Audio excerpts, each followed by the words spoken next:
Welcome to Chillin' 101. We hope this video helps. You'll start by launching your emulator and opening Dragon Ball Legends, so you're looking directly at Frieza.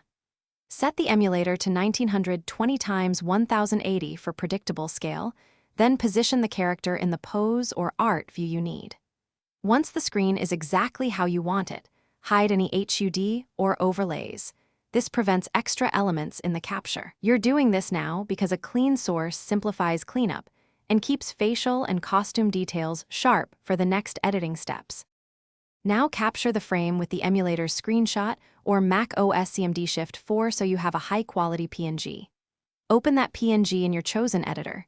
Preview is fine for quick crops, while Pixelmator or Photoshop gives precise selection tools. Use the magic wand or pen/quick mask to carefully trace Frieza's silhouette, including horns, tail, and fine outlines. Once selected, invert and delete the background to get a transparent PNG. This makes future compositing and scaling clean. Finish by refining edges and color. Apply a small feather of 0.5 to 2px, then zoom in and erase stray pixels or halo artifacts. Adjust contrast or color balance if the capture looks washed out, and flatten color layers only after you're satisfied. Export a transparent PNG at the resolution you need.